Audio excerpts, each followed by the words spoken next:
talk about Kevin because I know that's a favourite film, but I'm a little bit cringy. But yeah, good morning everyone. I'd like to begin by thanking you for inviting me to speak here today. Tony is a proud member of Probus, and I was delighted to be invited along like this, particularly in the year that he has the honour of being president of such a prestigious club. Tony and I are very close, and he has been a great uncle and indeed friend to me over the years.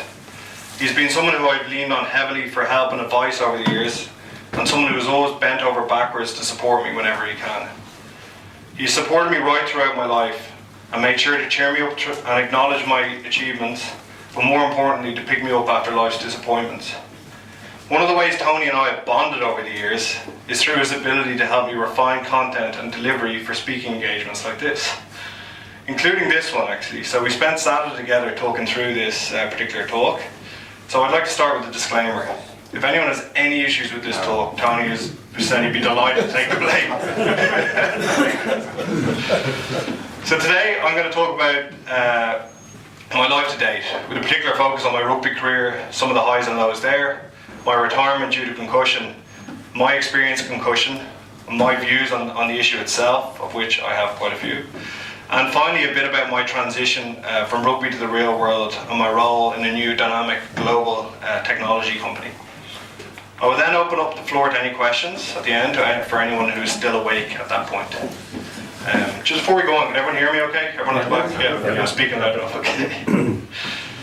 My first taste of rugby, as Tony mentioned, was in my dad's club, Monkstown, where me and my big sister played on the under-10s together.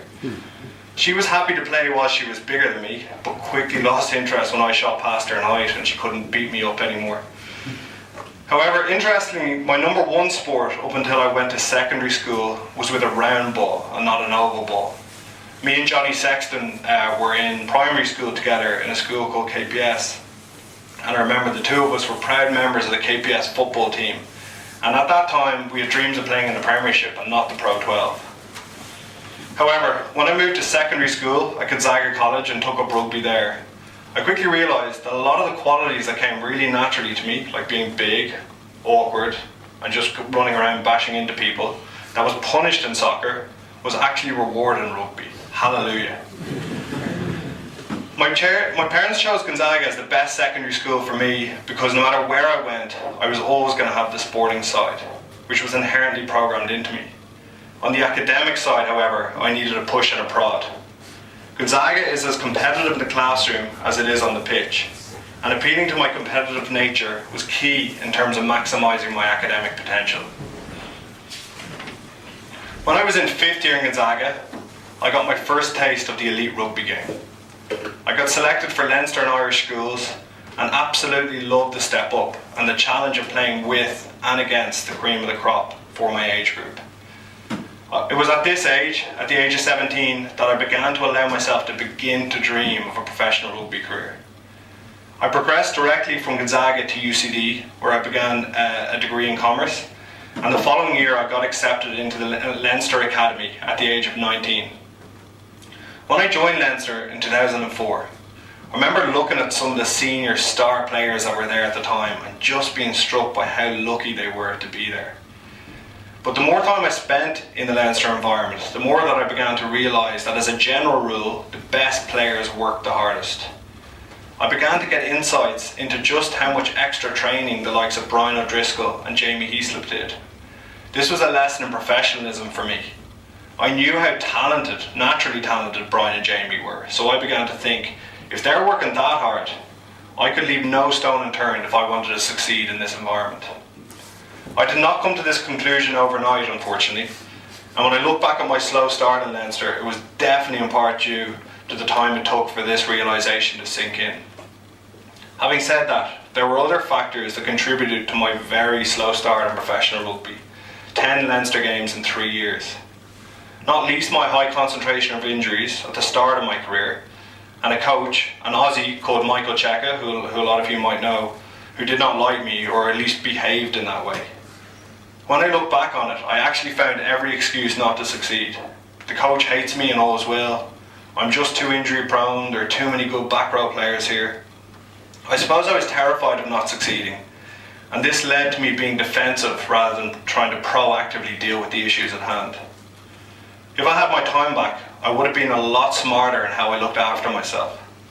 I would have listened to our bully of a coach and started applying what he was looking for rather than taking his direct criticism as a personal insult. And I know for a fact if I had done these things, my career would have taken off quicker. As it was, I found myself on the brink of losing my job and my dream of making it as a rugby player. And as is quite well documented at this point, I went down the road of doing interviews outside of rugby, famously with a bank some of you guys might have heard of called Anglo-Irish Bank, that actually went bankrupt 6 months after I did this interview. So I was very lucky to finally break through into the Leinster ranks at the age of 26. I then got 6 good years playing regular rugby with Leinster, which was an incredible experience, especially given the fact that my regular rugby with the senior team coincided with such a silverware-rich period for the club. The foundation of the Golden Era was based on the changes that Michael Cheika made, culturally and right across the organisation. It was not just me and the younger lads he bullied. He made white waves right across the RFU and Leinster branch. These changes are well documented, but it is hard to emphasise just how hard he worked and how successful he was in instilling a hard edge in a bunch of underperforming ladyboys. Chex is the ultimate alpha male and used to getting his own way. One of his pet hates and favourite bullying targets was referees. I know there's a referee somewhere here tonight. I hope you never met Chex after losing a game. It was not a pleasant sight. I'll never forget him after a game in Glasgow, over in Glasgow, having to be wrestled out of the referee's changing room by our CEO Mick Dawson, effing and blinding at the referee because a last minute decision had gone against us. He then turned his effing blinding on the CEO in front of all the players because he had not had a chance to make his point. Everyone knew that that point was likely to be the point of his shoe up the referee's arse, so it's just as well that he got him out of the change room. That was my very first cap for Leinster, so an interesting start, let us say. Highs and lows in my career are plentiful. There are a few that will stand out though.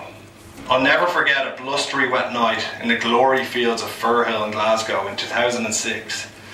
And as is Cheika's wont, he sent out the young cubs on these more illustrious adventures. And after 80 minutes of toil, we lost with the last kick of the game. I remember my stats that night. I made 30 tackles, but my abiding memory is of getting bawled out of it by Chex on the Monday morning because of one defensive error I made that led to a try. At this point in my career, I genuinely felt like I was never going to make it. The first few years of my career were like this, full of self-doubt, injury setbacks and missed opportunities. It really is a tough environment when things are going against you. There is no one in the organisation that it's their job to come up and pat you on the back and actually talk you through how to make it. You're expected just to learn, to toughen up and to make it happen yourself. It is a test of your mental character as much as anything. If someone is mentally weak, they need to smoke them out before this weakness is exposed on the pitch for a big game. Ruthless as that sounds, that's the reality in professional rugby. The good times I enjoyed though are the memories I'm going to hang on to. For Leinster, the Heineken Cup win in 2011 was special for me as it was my first silverware with the club, and the following year when we went on to win the same trophy in Twickenham was particularly special. I played probably my best game of the season and I felt extremely satisfied on a personal and a team level. Joe Schmidt had taken over the team at this point and he had taken Leinster to the next level. I had to watch the first Heineken Cup win under Michael Cheika in 2009 from the sidelines. So being in the centre of these huge wins was made all the more special, having experienced the pain of having to watch the first final from the stands. Another highlight for me, however, was the Pro 12 win in 2013. Having lost the previous 3 finals in agonising fashion, that win in some ways was more satisfying than the previous 2 Heineken Cups, not least because Ulster's stadium was being renovated and they were playing a home game in the RDS. We were never going to let them win that one. Another massive high was getting to represent my country 8 times. Although 4 of those games were against the All Blacks, so while it was amazing getting to face the Haka, let's just say my win ratio as an Ireland international is not the greatest. My last international cap was that infamous day against the All Blacks in the Aviva in November 2013. Now, I don't want to put people in a bad mood by bringing this up, but we lost in the last play of the game, some of you might remember it, and that was undoubtedly the hardest loss in my professional career to stomach, and one I still get upset about when I think of it. Due to the constant uncertainty and ups and downs throughout my career, and some good life lessons from family and from school at Gonzaga, I kept planning and studying throughout my rugby career. I was lucky enough to have the support of Rugby Players Ireland. They've now changed their names from Aruba, as Danny mentioned at the start. They're the Pro Rugby Players Union. And from about the age of 26, I decided to plan as if each season was my last. I'd regularly ask myself, if I had to retire right now, where would I go and what would I do?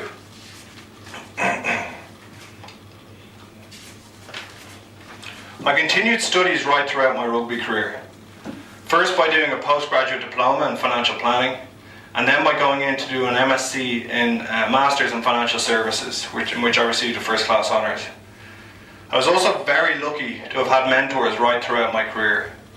In the earlier days, Liam Shanahan of Shanahan Engineering fame, and in more recent times, Conor O'Kelly, the current CEO of National Treasury Management Agency, Patrick Kennedy, former CEO of Paddy Power, and Mark Ryan, former CEO of Accenture. And these guys have been remarkably good to me, always giving up time to help me plan and peruse through my options, as well as making numerous intros by opening up their Rolodex. I put huge focus in developing my network at this point, and I began meeting people in all sorts of different positions, just to get a feel for where my skills would be best used when I did hang up the boots. As well planned and thought through as things were, when the final whistle did eventually go in my career in September 2015, there was still panic. It was one thing planning and another thing doing. All sorts of questions and doubts went through my head. And interestingly, one of the most explicit doubts for me on retiring was, how am I going to create a new identity? Everyone had always known me as Kev the rugby player, so what am I now? This is coupled with other more simple but equally worrying uncertainties. I just got married to Kate and we just bought a house and we had to figure out how we're going to pay our mortgage. And on the emotional side of things, my overriding feeling of guilt was one of guilt. Leo Cullen, a very good friend of mine, had the pressure on. He was just being made head coach of Leinster, and he had put his faith in me by making me captain of the club, and I desperately wanted to take the pressure off him. So not only was I honoured to have been made captain, but I felt a huge sense of responsibility to my good friend to take some of the burden off his shoulders. The way Leo reacted to the news that I was being forced to hang up the boots due to concussion 1 month into the season typified him as a man and made the guilt worse for me in some ways. He told me immediately, don't worry about us, don't worry about the team, just look after yourself, whatever you need to do. There was no trying to persuade me to consider playing on. There was not even a hint of regret in the way he told me this. I've grown up expecting this type of selflessness from Leo, but this time it really blew me away. He's a man with deep emotional intelligence, and he clearly understood that I was in a tough place mentally, and he ended up supporting me through my retirement instead of me helping him through his first stint as head coach, as I had planned. Along with the guilt, there was a level of anxiousness surrounding the damage I had or had not done to myself. Was I too late? Had I done permanent damage to my brain? I'd spent a long time getting wax on my head. Had I pushed my body too far? I was not immune to all the hype in the press and talk of concussion. I had not been feeling right actually for the previous 6 months, but I had been ignoring the subtle symptoms, mostly due to fear and self-denial. I was thinking to myself, I have to go out at the weekend and smash a prop who weighs about 18 stone and have no regard for my body. How can heading a beach ball on holidays or hitting a tackle bag in training actually be making me feel sick and queasy? When I did see a neurologist and eventually confess all of my symptoms, the decision to cease playing rugby was taken out of my hands, which was really lucky. It highlights the massive conflict of interest in sport that exists with concussion, in that there is no black and white objective diagnosis for the condition, so doctors rely on players' reporting of symptoms to make a full diagnosis. The players do not want to stop playing, so they are conflicted, and in a lot of cases, the doctor is a supporter of the team, or under pressure from the coach to get the player back in the field as soon as possible. To put it starkly, if I had not confessed all the symptoms to the doctor or the neurologist that day, I could still be playing rugby today. The worries I had after I retired were somewhat put to rest by a visit to Niall Pender, one of the country's top neurologists. He had done a full battery of tests on me after a previous concussive incident about 18 months before I retired, and the RFU, as part of my exit medical, insisted I go back and test against this baseline. The thought of doing this actually terrified me. What did I stand to gain from it? If I am normal, all well and good, but Jesus, if there's a significant drop off in brain functionality, then there's very little I can do about it except worry. I was struggling to find a positive outcome from doing the test. That is the thing about concussion and brain science in general, is that they're so far behind that no one would have been able to give me a definitive answer if my brain function was down, never mind even talk about a cure. So for me, this was a tick-the-box exercise that I really didn't want to do. However, when I flew through the test with no issues, there was a sense of relief and confidence that came with it. I also had a long and interesting chat with the neurosurgeon that put me in a much better frame of mind. I've come to realise that there is no point in worrying. What has been done. There's no one can tell me anywhere close to definitively whether I have done any lasting damage. So I might as well just get on with life and not even give it a second thought. This is easier said than done though, with all the talk in the media. But the fact is that until they do a sample study of non-athletes alongside a sample of athletes, they will not know by how much contact sport increases your chances of dementia. And even if they do, there are undoubtedly genetic factors that come into play. It is by no means an exact science. And do not get me started on the media. All journalists are suddenly experts on concussion. They've blown it out of all proportion, and they seem to have forgotten that these concussions were happening, if not quite at the same level, then close to the same level 5 years ago, and there wasn't a single article or mention of them happening. So this is not a new epidemic, as they're all framing it. Epidemics are not defined by the number of articles written on a topic, no matter how much journalists would love to tell you they are. I'm convinced that despite the increase in the magnitude of contacts in the professional game today, that the game is actually far safer than it was 5 years ago. The level of care and attention given to anyone who is even suspected of having a head knock today is in stark contrast to the brush it off and get on with it culture that existed in rugby and all contact sports until recently. Rather than focus on the damage I have or have not done, I feel like it is my duty instead to look at what I can do to support and educate current players on the topic of concussion. The more I think about it, the more I realise that concussion will not be sorted by better medical staff or training. It will not be sorted by better return to play protocols or tests. Of course these things will help, but they're only skirting around the real issue. And the real issue, again, is the conflict of interest that exists. Players want to play, coaches want their players to play, physios and medics want to tell the coaches what they want to hear, which is that the players are fine. So without a comprehensive and objective way to test for concussion, the only answer is player honesty. This is not easy in a macho and ultra-competitive culture where traditionally a knock on the head is just shake it off and get on with it sort of an injury. So I'm convinced that the only way to deal with the concussion issue is to knock down and completely rebuild the rugby culture and attitude to head injuries amongst players. I do remember one of my first concussions was against Cardiff in 2008, and I was out of it. I was so out of it that when the doctor came on to check, one of the questions he asked was, what score is it, how many minutes are gone, what's your name? When he asked me what my name was, I said Harry Potter. Now I played on the rest of the game that day, so let's just say that things have come a long way from there at least. Moving on from concussion, I'm now going to talk about my transition to the real world. When I was playing, I was always told that the skills I had developed in rugby would be transferable to my new career. I used to smile and nod but think to myself, what a load of BS. I took it very literally and thought, how could rolling around the mud and tackling people transfer into being an accountant or looking at Excel spreadsheets? I wanted to believe it, but it was really tough for me to actually see it at the time. However, When I look back on it, it is very clear. I have learned so much through rugby. I've learned to take the good with the bad. I've learned that you can never sit still or that you get caught. I've learned how to conduct reviews with true candidness, and I am accustomed to criticism and intense scrutiny of my own performance. I've learned to take responsibility under high levels of pressure. I've learned high levels of perseverance. I've learned to deal with huge disappointment and also to stay on the ground after really big successes.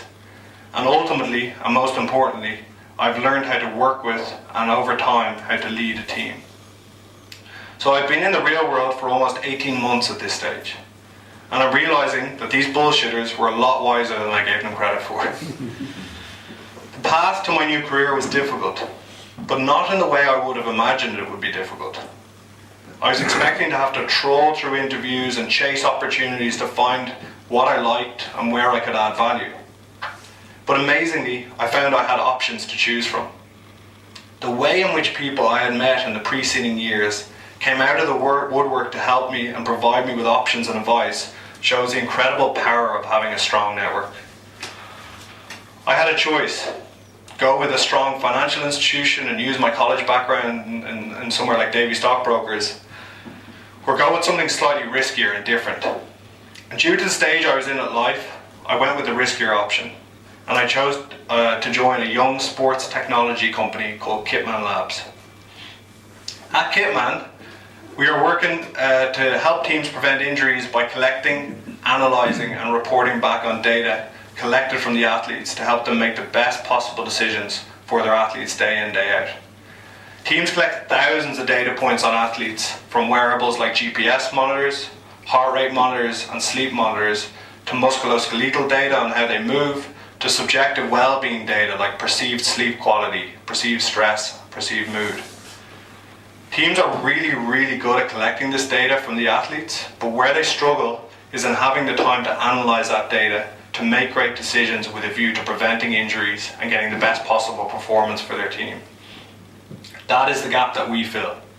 For example, let's say that a team is having a problem with hamstring injuries, say. We will analyse the data that they are collecting and see if there's any correlation between any of the metrics that they're collecting today and the hamstring injuries that are occurring. If there's any correlation with them, we'll make recommendations on how they threshold on those metrics so they can make better decisions and prevent hamstring injuries from happening in their population. If there's no correlation between the injuries that are happening and the metrics that they're collecting, we'll make recommendations on other metrics that they can collect based on the wider population of athletes that we work with, thousands of athletes at this point. Kitman started as a small Irish company, but has grown into a global sports technology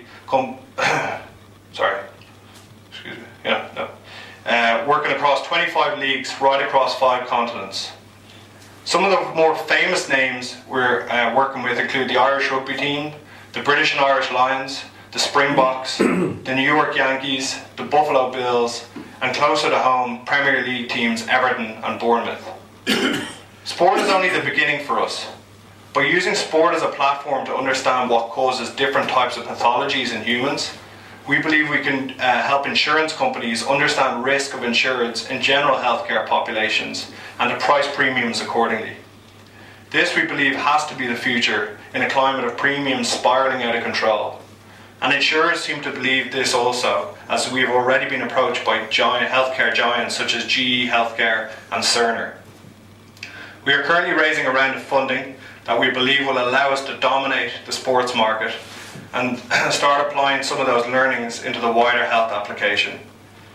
Having seen 146% growth year on year in total bookings, it's a very exciting time for us. And if anyone wants to get involved and get involved in a cool sports tech company, let me know. So now that I am retired, do I miss rugby? Absolutely. I miss certain aspects. The camaraderie and banter is impossible to equal in any other career. That feeling of exhaustion mixed with joy, mixed with adrenaline, is a cocktail that is impossible to recreate outside of that setting. However, I will not miss being sore. I will not miss that feeling of waking up the day after a loss and facing reading the papers and Neil Francis telling you that you were a shite. I will not miss the constant worry associated with injuries and the next wave of back rowers coming off the conveyor belt in Leinster and looking to take my place. The job I've taken on, being a startup involved in sports, is a nice replacement. And one really obvious thing that I never thought about is the pleasure I can derive from the fact that I can always do my job, whether I've got a sore hamstring or not.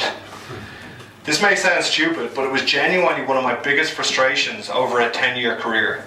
I just wanted to do my job, I wanted to do it well, and injuries kept getting in the way. I've made a conscious decision to take a complete break from rugby and to concentrate on becoming an expert and create an identity in another area. Rugby will always be there. Rugby gave me a backbone of experiences and grew me in a way that I will forever be thankful for. Not to mention the lifelong bonds I made in a game that I was ready, but I was ready and feel like I'm reveling in my new life and my new career. I've kept you more than long enough at this stage, but before I finish up, I wanted to tell you a joke my granddad and Tony's father, Walter, who turned 101 last year and who very sadly passed away in November last year, would most definitely have immensely enjoyed. Two 90-year-old men, Mike and Joe, have been friends all their lives. When it's clear that Joe is dying, Mike visits him every single day. One day Mike says, "Joe, we both loved rugby all our lives. We played rugby on Saturdays together for all those years. Just please do me one favour. If you can at all when you get to heaven, let me know if there's rugby up there, please." Joe looks up at Mike from his deathbed. He said, "Mike, you've been my best friend for all those years. If I can do it at all, I'll get the message down to you." Shortly after that, Joe passes on. At midnight, a couple of nights later, Mike is awakened from a sound, a blinding flash of light, and someone's calling out to him, "Mike, Mike." "Who is it?" says Mike, sitting up. "It's me, Joe." "You're not Joe. Joe just died." "I'm telling you, it's me, Joe." "Joe, where are you?" "I'm in heaven, and I have some really, really good news, and a little bit of bad news." "Tell me the good news first," says Mike. "The good news," Joe says, "is that there is rugby up here. Better yet, all our old teammates are up here. We play every single Saturday, the weather's always incredible, and we never ever get tired." "Jesus, that's fantastic," says Mike. "That sounds unbelievable, beyond my dreams." "So what's the bad news?" "The bad news is, you're on the team sheet for this Saturday."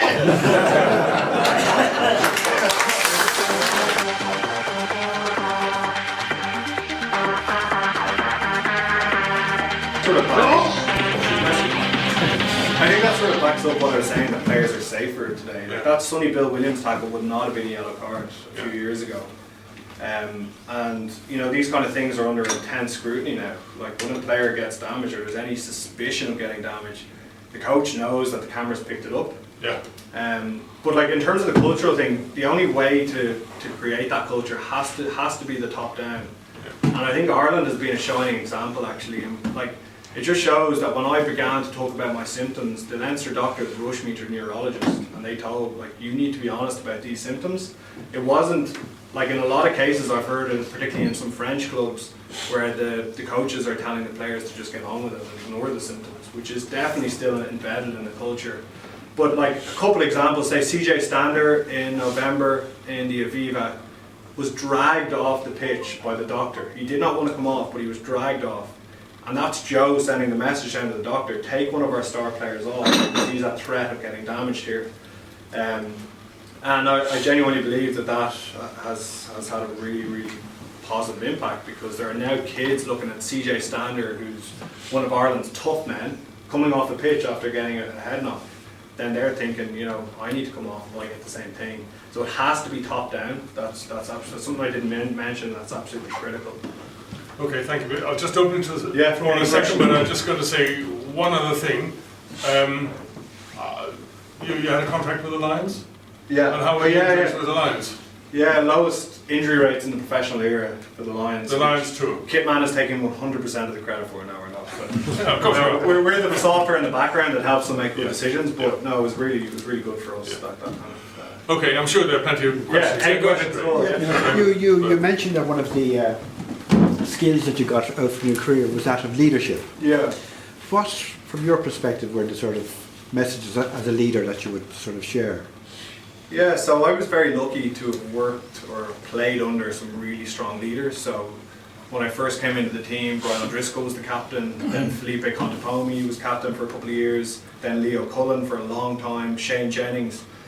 And these were guys who I learned a huge amount from. And the biggest thing I would have learned is actions over words, because we had a lot of really strong players in Leinster who used to talk a lot but didn't maybe back up what they'd say. And for me, the biggest thing is if you're going to talk, you have to back it up with action. And I would have definitely carried that into the workplace as well, right? I'd always judge people by how they act, not by what they say. And I think you can fall into the trap of, God, that guy's very impressive. You know, he spoke up well in that meeting. But I'd be more watching his behaviour, like when no one's watching. When no one's looking at this person, how are they behaving? What are their standards like? Are they consistent? And for me, that's leadership, consistent level of performance. And, you know, treating all circumstances in the same way, treating people in the same way. I think Leo was amazing for that. He never got overexcited. What he used to say is the saying was never let the pendulum swing too far. So after a big win, he would have been really calm. And like we all would have been like sinking beers and celebrating. And he would have been, next week, we got to win next week. That's the only thing that matters. And that like sunk right through the squad. And then the other thing was, after a terrible, terrible loss, when we're all got the heads down, Leo again, be chest up next week. We're going to focus on next week. And like the exact same thing can be applied to business, which is full of swings. And what I try and do in my business career now, because being in a young company, there are a lot of ups and downs, is keep that pendulum nice and steady. There are small ups and small downs, but everything's just steady and moving forward all the time. I think that was a massive leadership lesson for me. Thank you. Okay, thank you. Jim Carroll, you had a question? Yeah, Kevin, thanks very much. Just two things to come back to. Several times I heard you say what I did to myself or what I put myself through. Is there a sense that you put yourself through that, or does the game and the hard-hitting game and the more physical game, is that putting you through something, or do you blame yourself? And the second point, like that comparison of people, and you mentioned Leo Cullen, and if you compare it to political life, say Merkel in Germany, leading from the back with common sense rather than charging like yesterday was the anniversary of Passchendaele when thousands of guys went over the top because somebody said go, and they got concussion and God knows what. Is there a sense of caring management that can produce results more successfully and sustainable? Yeah, so in answer to your first question, I took all choices myself. I put myself through the damage, and like it was the way I played rugby. And guys used to say to me like, why are you doing it, man? I just would do it without thinking. I like contact from a kid. Like I just loved hitting things and running into things. And like I said, I used to always get yellow cards in football, and then I quickly realised in rugby that like, people were actually cheering when I was smacking things. I was like, yes, I found a game that actually works for me. So it came to me naturally, the contact side, and like the game did get physical. There's no doubt about it. But like that's what I loved. I loved that feeling of coming off the pitch, feeling so sore, so tired, and you know you're going home that night. All the lads are tired. You got bandages on. Like that's a real camaraderie thing for me. You know, it's like going into the trenches with your teammates. Like, in terms of the leadership thing, like the soft leadership approach of kind of just sitting back and letting people. Is that what you're asking? Like the more round, more sustainable. You know, rather than having. A lot of injury, trying to husband your resources, shall we say, for the long term. Yeah. Rather than being expendable. Yeah, it's very hard to think like that, I suppose. Though, you want to just. Well, like I used to always say going into the game, like my mum actually, Tony's sister, used to always say to me before every game, no kamikazes. Like, it's like I had a tendency to dive head first into your mother. And I'd always say, like I'd remind myself before games, like just take it easy, just stay calm. But you can't. It's very hard to think like that. You're living in the minute. And Joe Schmidt used to talk to us about that all the time. It's 1 minute at a time, and there's no next minute. There's just this minute. And we focus on that. We'll let like the coaches and Johnny Sexton think about the bigger picture, but you're just in your each minute. 81 minute games he used to call a rugby game. So you never ever look past that minute, because if you win all the processes and win all the mini battles, then you end up getting the result at the end. So does that answer your question? Okay, thanks. Okay, Donald Denham at a point. Many congratulations on all your. Thank you, Don. Like Jim, I have a double-sided question. You're sitting in, or you're standing in front of an audience of fathers and grandfathers, many of whom also played the game at an amateur level. But there are a lot of mothers of Ireland out there, and you were talking about the recent focus of the media on this concussion issue. But I know from talking to a lot of the mothers and grandmothers that they are nervous and they are concerned about the game of rugby as it has developed. And I just wonder, is there a programme going on at schools level to educate not just the players but the parents of the players about the relative risks? That's the first part of my question. The second part is, we're also, because we're fathers and grandfathers, we're old enough to remember the game of rugby before you started playing it, where money was not part of the equation.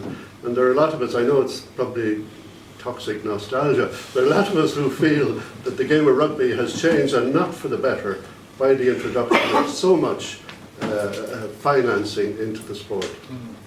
In terms of the concerned mothers and fathers and the education programme, I'm not sure that there's anything formal. I do know there's a much heightened awareness, say in schools programs and underage programs, amongst coaches in particular. I have heard a lot of whisperings of, there was one article released in the UK a while ago about making underage rugby non-contact, which I actually think will make the game more dangerous, because the great thing about, say, under 8s and under 9s learning to tackle is, like, they weigh about 25 kilograms and they run into each other, and the chances of actually picking up some sort of an injury at that age are very low because of the low impacts, and that is where you form the ability to allow your body to understand how to take contact. It's very important in the formative years that kids learn how to take contact and fall on the ground and put their shoulder on, and I think there's more of an emphasis on tackling technique, which is really important to avoid concussion, because a lot of concussions happen where the head is on the wrong side. We've seen a couple of famous ones with George North, where he had his head on the wrong side and the knee catches the side of the head. And so I think tackle technique, and I think there's a heightened awareness, no doubt, amongst coaches, but I do genuinely believe that kids are safer today than they were a few years ago. And I think the game of rugby is amazing, and I think it needs to be refereed carefully, and I think kids need to be minded, and I think there needs to be an awareness of the dangers, but I think the scaremongering from the media is not helping mothers and fathers.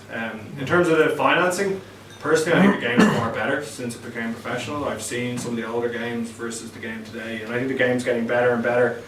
At the end of the day, we're seeing the big hits, we're seeing like lots of scorers, we're seeing amazing players, and I think professionalism has brought the game on. It's completely changed it, you're right. So people who maybe hadn't seen a game for 30 years and watch it today, it's a completely different sport. But overall, I think the professional model has worked out quite well, in my personal opinion.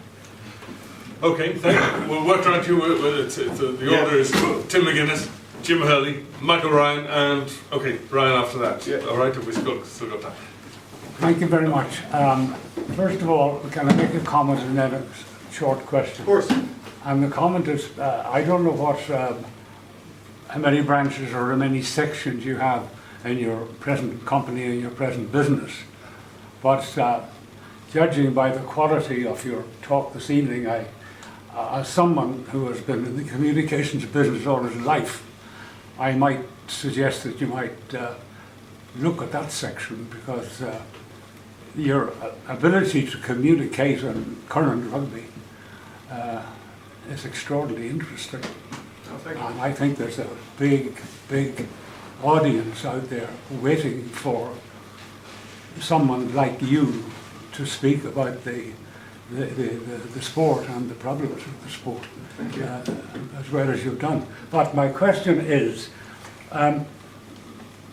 if you have a son, if you do have a son, what would your advice be to him? Would you send him to Blackrock College and get into the rugby Can I just sport? stop you and say no?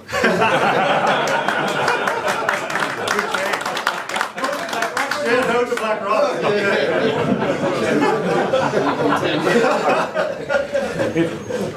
It's just a kind of a segment of the question that came from behind. There's a bit fellas do now with that, having the intense knowledge you have of Yeah. what it is, Yeah. what would be So your- you're talking purely about concussion and the way the game's going, is that like the dangers of the game? Yeah, so firstly I don't have a son, hopefully I will at some stage, but yeah, like to be honest, I think one of the things that worked really well for me in Gonzaga, like I said, was that the sole focus there is not sport and rugby.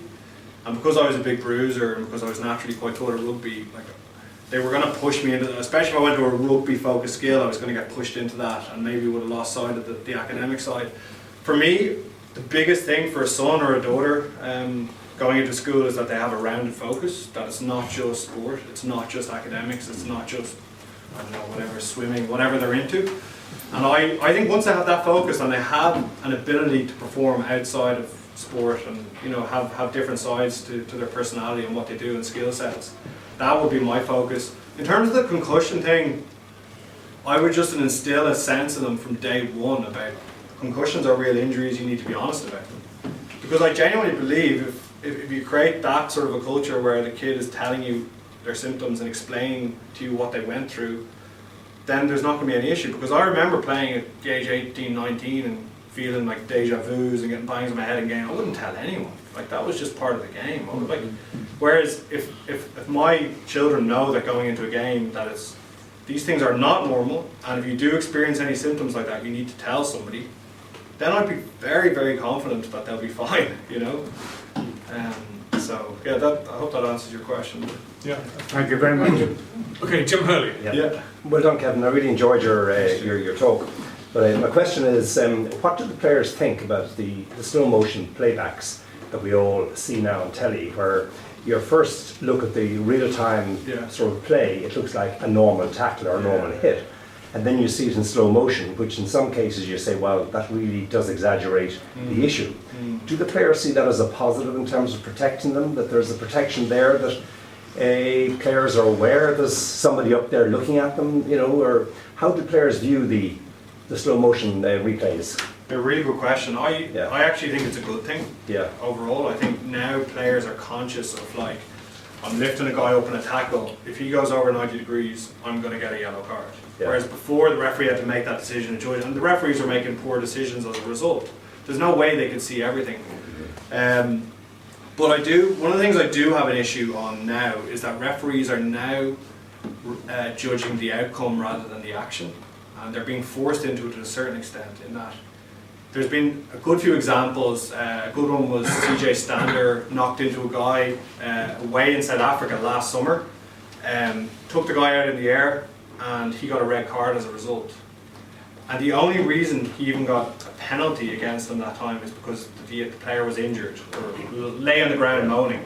And what I'm worried is that rugby's going to turn into football, where the referee will only give a yellow card or red card if the fouled player rolls around on the ground and makes a fuss. Yeah. And it is creeping into the game more and more, and it's a challenge for the referees because you got a guy holding his neck on the ground, you got the doctor. I remember having a doctor whisper to me, stay on the ground, stay on the ground, the referee's looking at you. I mean, that is the way the game's going, because the referees are looking at the outcome rather than the action.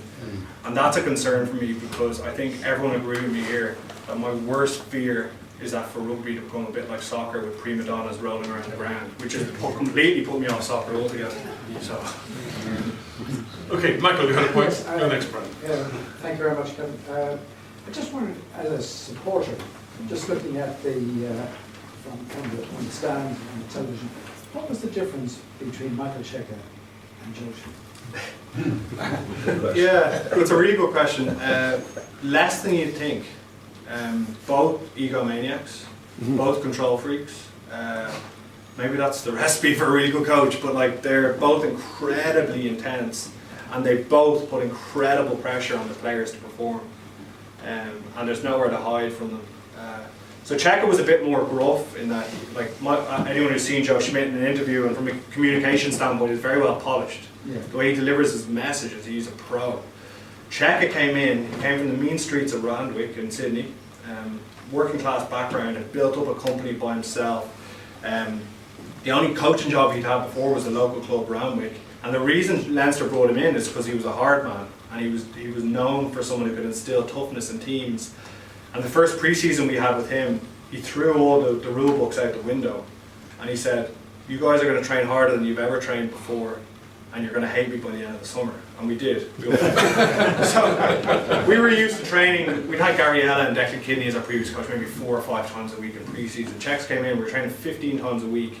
Saturday mornings we were up Killiney Hill doing sprints. Like, we were taken massively out of our comfort zone. And what Czechs was doing, he was watching every single one of us to see who was moaning, who was getting on with it, who was fighting through, and who was kind of bitching out and pretending they were injured. He was trying to figure out who the tough people were in the squad, and he did a massive cull. He got rid of anyone that was weak. I'd say he culled about 40% of the squad after the first year. And his job was to make us mentally tough, because we always had the players and the skill and the talent. What we massively lacked was the ability to show up on a big stage against a tough team like the Leicester Tigers and be tough enough to front up to them and get the result. And 2 years after he came in, we won our first European trophy. So then Joe came in. We had a strong culture at that stage, and Joe brought us to the next stage in terms of rugby coaching, in terms of our ability to execute skills, be the best passing team in Europe.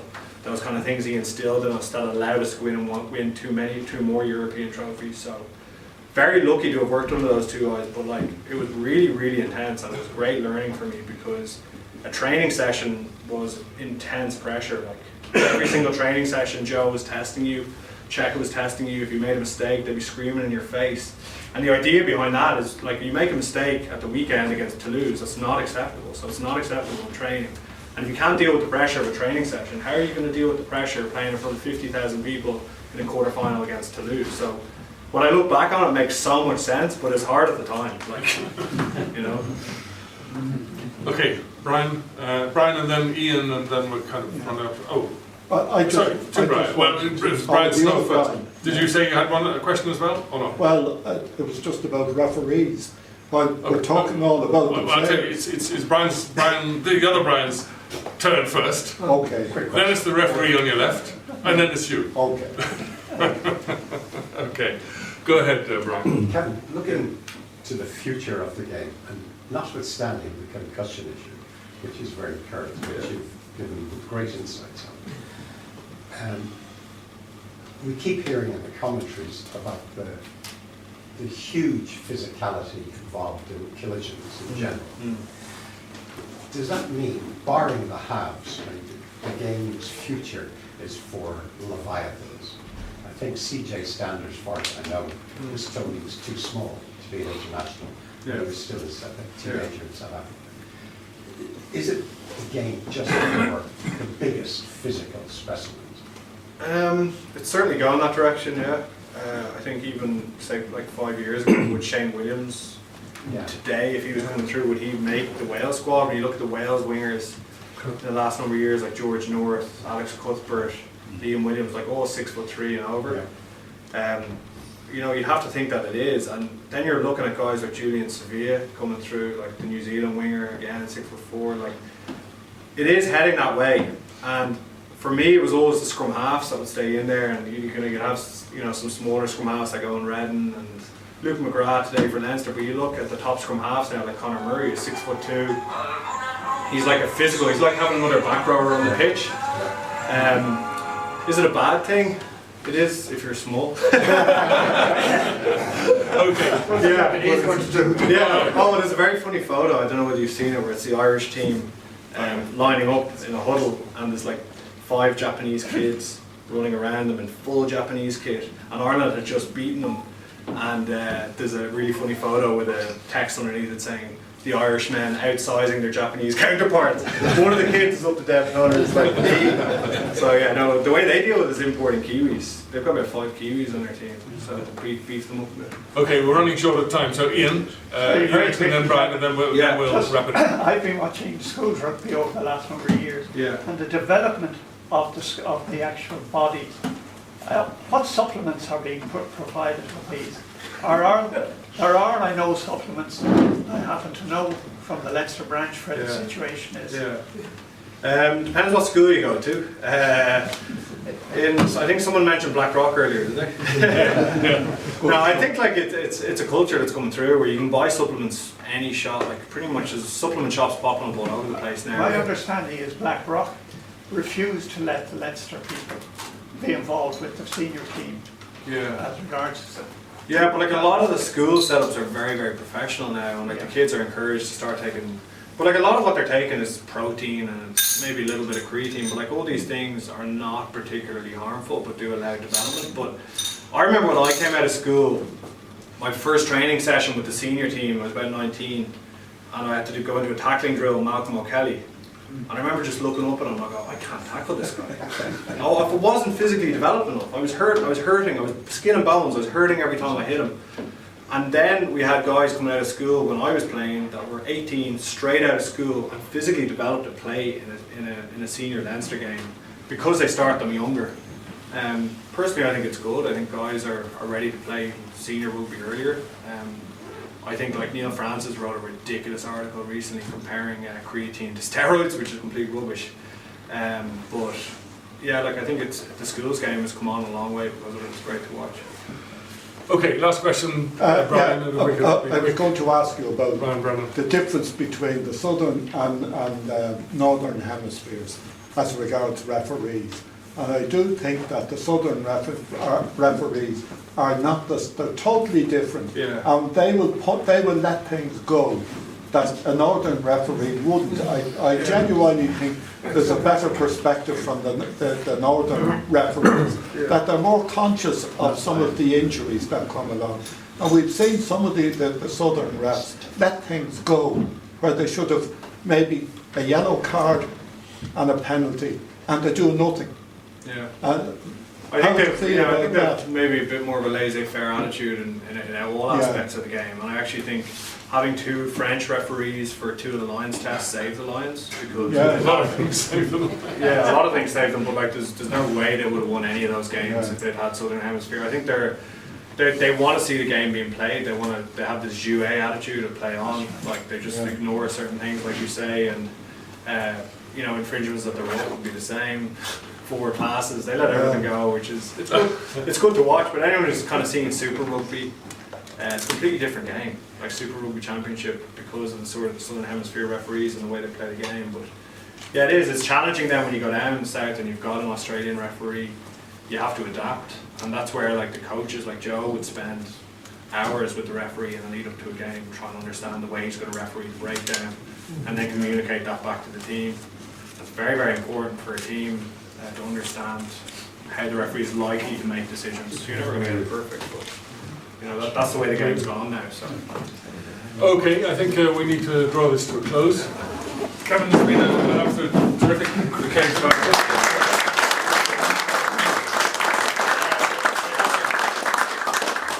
Administrative hiccup, in fact, there's normally a little presentation made to you. But the guy who stood is the guy who's in hospital. So we can't really. However, it so happens I have a voucher. So I'm going to present you with a. Could someone take a picture? Oh, could someone take a picture? What am I saying? Yeah. Smile for the camera. And thank you very much.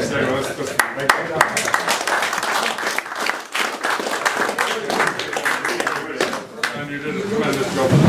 What do people think of this thing, by the way?